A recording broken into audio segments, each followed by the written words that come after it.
بسم اللہ الرحمن الرحیم صلی اللہ علی حبیبہ محمد وآلہ وبارک وسلم لا تقنطوا من رحمت اللہ۔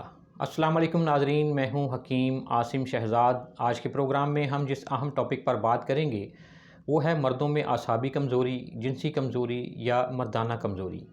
ایسے مرد حضرات جو کسی وجہ سے مردانہ کمزوری کا شکار ہیں اور ہم بستری کرنے کے قابل نہیں ہیں، شادی سے گھبراتے ہیں، عورت کے نام سے ہی خوف زدہ ہو جاتے ہیں، شدید جنسی کمزوری ہے اور ہر طرح کے علاج سے مایوس ہو چکے ہیں، ان کے لیے بہت خاص پروگرام ہے۔ جو نوجوان اور 50 سال سے زائد عمر کے مرد اس کمزوری کا شکار ہیں وہ اس کی ہولناکیوں سے اچھی طرح سے آگاہ ہیں۔ اس لیے مزید کسی تفصیل میں جائے بغیر آپ کو اس کمزوری کا نہایت ہی آسان اور زبردست علاج بتا رہا ہوں۔ اس کو غور سے سنیں اور اگر مناسب سمجھیں تو میرے بتائے گئے نسخہ کو نوٹ فرما لیں، آپ کے بہت کام آئے گا انشاءاللہ۔ مجھے یقین ہے کہ میرے اس پروگرام کی وجہ سے بہت سے مایوس اور زندہ درگور مردوں کی زندگی میں ایک بار پھر سے بہار آ جائے گی انشاءاللہ۔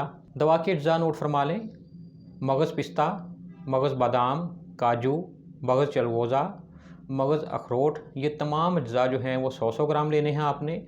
سبز الائچی 50 گرام، زعفران 50 گرام، اکرکرہ 100 گرام، مرچ سیاہ 10 گرام، تخم ریحان 50 گرام، ورق چاندی 50 عدد اور ورق سونا 3 عدد، اور شہد جو ہے یہ آپ نے 2 کلو لینا ہے۔ تمام اجزاء کو اچھی طرح سے صاف کر کے صفوف بنا لیں اور شہد میں 1 کپ پانی ڈال کر ابال لیں۔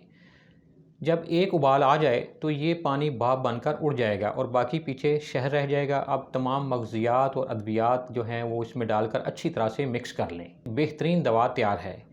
اس معجون کو استعمال کرنے سے اللہ کریم کے حضور شفا کی امید رکھیں، شاندار نتائج برآمد ہوں گے۔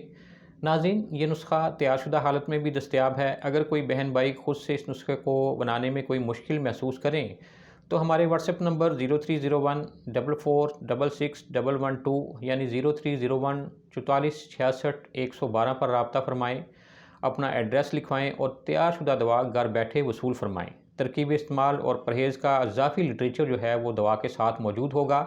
لکھی گئی ہدایات کے مطابق استعمال کریے گا تاکہ بہترین نتائج حاصل کیے جا سکیں۔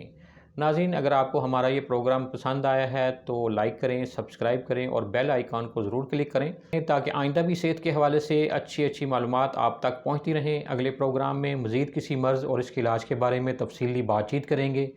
اس وقت تک کے لیے اس دعا کے ساتھ اجازت چاہوں گا کہ اللہ کریم تمام بیماروں کو شفا عطا فرمائے، آمین۔ اللہ حافظ۔